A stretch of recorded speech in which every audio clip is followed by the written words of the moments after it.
Bismillahirrahmanirrahim. Assalamu alaikum cemaat. Mına biz jin alamatlar, jinler jönүндө маалымат берүүбүздү баштаганбыз. Бүгүн biz дегеле жинди эмне үчүн Аллах Таалам жаратты? Жана алардын көздөгөн эмне, адамга окшогон эмне, адамдан айырмасы эмне, ошо жөнүндө сүйлөшүп баштайбыз. Мына Аллах Таалам бизге чындыкты Kur'an'dan jana Peygamber sallallahu aleyhi ve sellem özünün hadislerinin jin alamatının jönүндө bilgisти. Kapırlarda ayttık, bilbeyli ölüp keteberet. Alar milyon, kança degen vakıtın, milyondagan sarptagan akçaları menen izildep жүрүp paydası var, paydası yok. Biri Afrika'da görüptür, biri Sibir'de görüptür, biri müzede görüptür, biri muzeyde görüptür degen oylar menen kança degen sarptalып акчаларын коротушат. Бизде Аллахтын хикматы менен Курандан жана хадистен билебиз жин аламаты тууралуу. Кайыпты бизге жеткирди. Алхамдулилlah Аллах Таала. Эми жинди Аллах Таалам бизге эмне үчүн жаратканын Куранда айтты. Жин аламатын жана адам тукумун өзүмө сыйындырыш үчүн. Мына биздин эң биринчи алгачкы максатыбыз сыйыныш. Андан тышкары эмне үчүн шайтан болуп кетти да алар менен күрөшүп атабыз. Албетте бул сыноо. Аллах Таалам Куранда мен адам тукумун чоподон, топурактан жараттым, андан мурун жин аламатын, иблисти оттон жараттым деп Курандан бизден мурун жин аламаты жаралганын бизде Курандан кабар берип атат.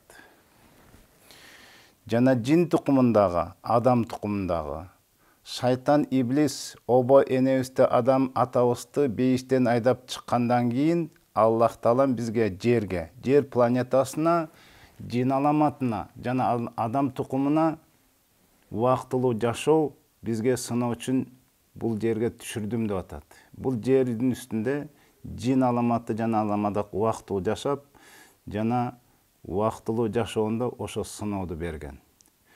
Биз бул жин адамга көрүнбөйт. Адам көрбөйт, жин аламаты адамдарды күтпөгөн жерден көрүп турат дейт. Жана булардын кийин да биз сүйлөшөбүз, мүмкүнчүлүктөрүнүн бир өзгөчөлүктөрү бар, тез кыймылдайт. Эми ушул жерден эле жин аламаты бизди көрүп турса, биз аларды көрбөсөк, демек булардын мүмкүнчүлүктөрү күчтүү турбайбы деп өзүбүздү пас кылышыбыз мүмкүн, ылдый сезишибиз мүмкүн. Жок. Аллах Таалам Куранда адам тукуму мен башка маклуктардан улук кылдым, бийик кылдым дейт. Жана Аллах Таалам 4 нерсени өз колу менен жаратканын билгизет. Бул хадистен жана Курандан келгенде эң биринчи аршты Аллах Таалам колу менен жараттым дейт. Калемди колу менен жараттым дейт, бизге тагдырыбызды жазган калем. Аллах Таалам бейиштин адын деген эң ортосу, эң жакшы жерин өз колу менен жазадым дейт. Жана Адам алейхиссаламды, биздин атабызды өз колу менен, эки кол менен жазадым деп бул жерге 3-4 маклугуна бир өзгөчөлүк берип, албетте бул жерден адам тукумундагы өзүнчө бир өзгөчөлүк менен жаратып койду. Биз мындан аркы эми шайтандар кандай түспөлдө, дегеле эмне мүмкүнчүлүктөрү бар, эмне жешейт, кантип көбөйүшөт, дегеле адамга кантип зыян кылат, ошо жөнүндө сүйлөшөбүз.